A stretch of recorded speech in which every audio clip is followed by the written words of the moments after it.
Canada जैसा देश हमें G7 का इनवाइट नहीं भेजता है। यह भी सच है कि हम दुनिया में अलग थलग पड़ गए हैं और हमारे जो सदाबहार दोस्त हैं, जिसको all weather friend and allies कहा जाता था, वो हमसे किनारा कर रहे हैं और बड़े बड़े देश आज हमारे दुश्मन मुल्क के खेमे में खड़े हुए नजर आ रहे हैं। असली बात यह है कि जिस पाकिस्तान को हमने टोटली दरकिनार कर दिया था, वो आज धड़ल्ले से हीरो बना घूम रहा है।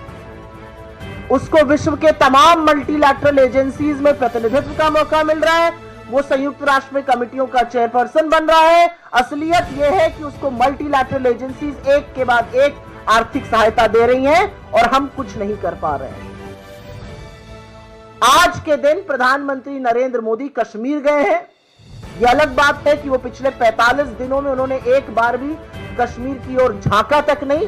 अब फीता काटने वो कश्मीर पहुंचे, लेकिन जब वो वहां पर भाषण देंगे तो इस देश के मन में बहुत सारे सवाल हैं और उन सवालों को उठाना हमारा काम है, क्योंकि यह वाकई में एक दुखद बात है कि 11 साल सत्ता में रहने के बाद, 90 से ज्यादा देशों की सैर करने के बाद, हमारी विफल विदेश नीति के चलते हमें हासिल कुछ भी ठोस नहीं हुआ है।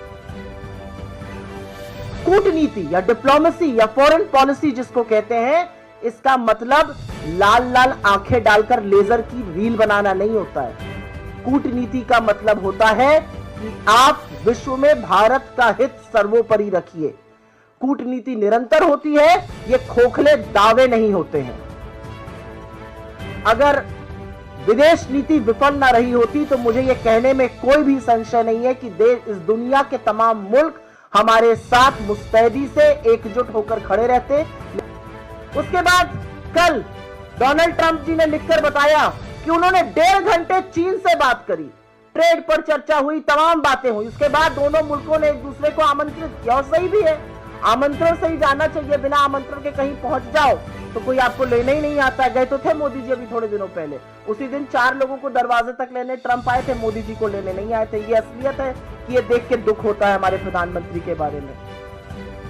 लेकिन हमारी कूटनीति इस तरह विफल हो चुकी है कि जिस पाकिस्तान को हमने दरकिनार कर दिया था, और ये बहुत बड़ा हमारी फॉरेन पॉलिसी का 2014 के पहले अचीवमेंट था कि हमने पाकिस्तान को अलग थलग कर आतंकी मुल्क की तरह ट्रीट करना शुरू कर दिया था और दुनिया भी पाकिस्तान को उसी नजर से देखती थी। हमारी सेना के शूरवीरों ने, हमारी सेना के शौर्य और पराक्रम ने पाकिस्तान को धूल चटा दी, लेकिन एकदम से सीज फायर करके ट्रंप के सामने सरेंडर कर मोदी जी की विफल नीति ने आज पाकिस्तान को हीरो बना दिया और वो दुनिया भर में धड़ल्ले से घूम रहा है। असलियत यह है कि आप IMF के $3 बिलियन से ज्यादा की एड को ना रुकवा पाए और ना एक भी मुल्क को अपने साथ इसके विरोध में खड़ा कर पाए। 1 जून को मोदी जी ADB के प्रमुख से मिलते हैं, 3 जून को ADB $800 मिलियन पाकिस्तान को दे देता है।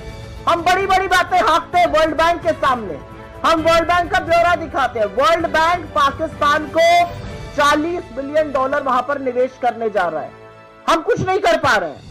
पाकिस्तान संयुक्त राष्ट्र की उस समिति का उपाध्यक्ष बना है जो काउंटर टेररिज्म पर है। आतंकवाद के विरोध में जो समिति बनी है उसमें आतंकी मुल्क पाकिस्तान उपाध्यक्ष बना है और हम कुछ नहीं कर पा रहे हैं। बिल्ली अब दूध की रखवाली करने जा रही है, लेकिन हम चुप हैं, हम कुछ नहीं कर पा रहे हैं। पाकिस्तान के बिलावल भुट्टो, उनको शादी ब्याह में नाचने के बाद फुर्सत मिली है तो वो अमेरिका जाकर संयुक्त राष्ट्र में खड़े होकर 45 मिनट तक भारत के खिलाफ जहर उगल रहे हैं। उनके लिए लाल कालीन बिछा रहा है अमेरिका। तो सवाल इस बात का है कि जब 27 तारीख को हमारा डेलीगेशन कुवैत पहुंचता है और वहां पर अपना पक्ष रखता है, तो कुवैत 28 तारीख को पाकिस्तान पर 19 साल के लगे वीजा प्रतिबंध को क्यों हटा देता है? और आज बड़े बड़े देश पाकिस्तान के साथ खड़े हुए उनके खेमे में क्यों नजर आ रहे हैं? असलियत यह है कि रूस ने हमारे बारे में अभी तक एक भी बोल्ड वक्तव्य नहीं दिया। असलियत यह है कि पाकिस्तान दुनिया भर में जा रहा है, उसको लाल कालीन, एक रेड कारपेट वेलकम मिल रहा है। वो पाकिस्तान जो अलग थलग पड़ा था आज मेन स्ट्रीम में आ गया है। असलियत यह है कि अमेरिकी राष्ट्रपति पाकिस्तान के नेता को भी महान बता रहे हैं, उस आतंकी मुल्क के नेता को जहां पर हाफिज सईद, जहां पर मसूद अजहर, जहां पर दाऊद इब्राहिम, जहां पर उनका उसामा बिन लादेन मिला था।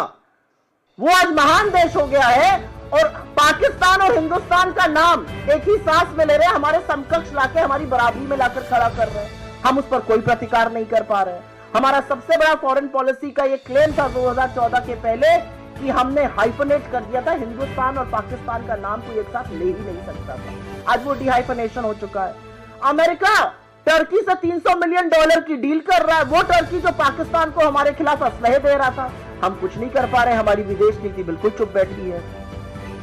हमारा सदाबहार मित्र ऑल वेदर एलाय रूस हमारे बारे में तो कोई ठोस वक्तव्य नहीं दे रहा है, न पाकिस्तान की निंदा कर रहा है, बल्कि पाकिस्तान से $2.5 बिलियन की एक डील करके उनके पावर प्लांट्स को रेजरेक्ट करने जा रहा है। और चीन के बारे में तो क्या ही कहा जाए, वो तो पाकिस्तान का ऐसा हम प्याला हम निवाला हुआ पड़ा। और इसके बारे में चेतावनी सबसे पहले नेता विपक्ष राहुल गांधी जी ने सालों पहले देश के सदन में दी थी कि पाकिस्तान और चीन को एक साथ आने से किसी भी कीमत पर रोकना है, यह घातक होगा। हमारी विदेश नीति का एक और कीर्तिमान है जिसका मैंने जिक्र किया था अभी थोड़ी देर पहले। कनाडा जैसा देश हमें G7 का इनवाइट नहीं भेजता है। असलियत यह है कि हम अपने आप को वर्ल्ड की 4th लार्जेस्ट इकोनॉमी कह रहे हैं, हम अपने आप को फास्टेस्ट ग्रोइंग इकोनॉमी कह रहे हैं। यह अलग बात है कि सरकार के खुद के आर्थिक सलाहकार इस पर सवाल उठा रहे हैं, लेकिन कनाडा जैसा देश हमें G7 की इनवाइट नहीं भेजता है। वही कनाडा जहां पर मुझे याद है 2010 में राष्ट्रपति बराक ओबामा ने डॉक्टर मनमोहन सिंह के लिए G20 समिट में कहा था, when the Prime Minister of India doctor Manmohan Singh speaks the world listens।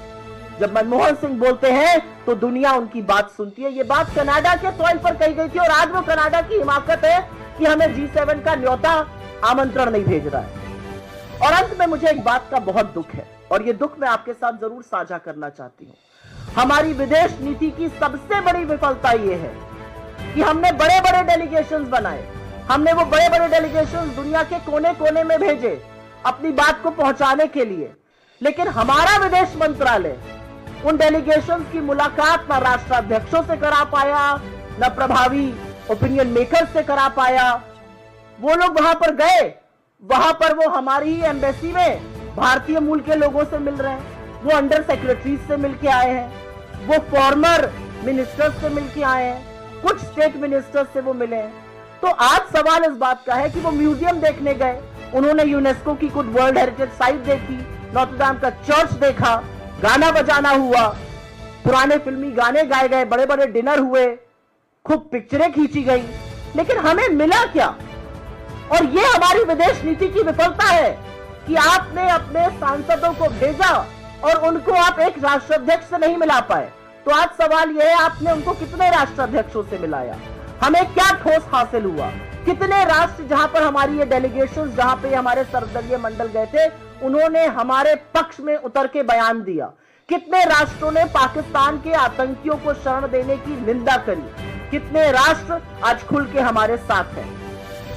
तो कहां है हमारी डिप्लोमेसी, कहां है हमारी फॉरेन पॉलिसी? मुझे ऐसा लगता है कि हमारी फॉरेन पॉलिसी, हमारी डिप्लोमेसी लाल आंखों की लेजर लाइट वाली बनाने में, रीलों में कहीं खो चुकी है।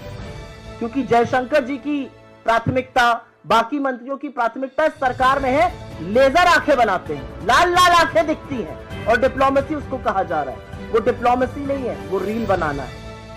आज जब हमारे देश को सबसे ज्यादा जरूरत है कि विश्व के मजबूत राष्ट्र एकजुट होकर हमारे साथ खड़े हो, एक स्वर में पाकिस्तान के आतंकी होने की निंदा करें, पाकिस्तान जिस तरह से शरण देता है आतंकियों को, जिस तरह से पनाह देता है, जिस तरह से पाकिस्तान के यहां तमाम टेररिस्ट कैंप हमने ध्वस्त किए, उसकी निंदा करें, तो हम उसमें कहीं ना कहीं अलग थलग पड़े नजर आते हैं। और ये हमारी फॉरेन पॉलिसी का, ये हमारी कूटनीति का फेलियर है। असलियत यह है कि हमारी सेना के शौर्य और पराक्रम ने, हमारी सेना के वीर शूरवीरों ने तो पाकिस्तान को धूल चटाई, लेकिन हमारी विदेश नीति इतनी विफल रही कि वही पाकिस्तान आज घूम रहा है विश्व में और उसका स्वागत किया जा रहा है। और इसका कारण यह है कि जिस विदेश नीति का एकमात्र आधार, जिस विदेश नीति का सिंगल कॉर्नरस्टोन इस देश का राष्ट्रहित सर्वोपरि रखना होना चाहिए था, उसका सारा ध्येय, उसका सारा फोकस, उसका सारा लक्ष्य एक आदमी की छवि चमकाना और उनके मूल भक्तों से सस्ती ताली बजवाना है। और इसलिए हमारी विदेश नीति अब विफल हो रही है। सवाल आज ये भी है कि क्या हमारी माताओं के साथ, हमारी बहनों के सिंदूर के साथ सौदा किया गया? क्योंकि 11 बार अगर अमेरिकी राष्ट्रपति ये बात कह रहे हैं और बार बार ये कहने के बाद अमेरिका अपने कोर्ट में लिखित हलफनामे में, एफिडेविट में दे रहे हैं कि हमने ऐसा किया, रूस ये मानने को अगर आज तैयार है तो या तो सरकार खुलकर आए, नरेंद्र मोदी आज अपने भाषण में इसको गलत कहे, या हमें मानना पड़ेगा कि सिंदूर के सौदागर ने सिंदूर के साथ समझौता किया, सिंदूर का सौदा किया।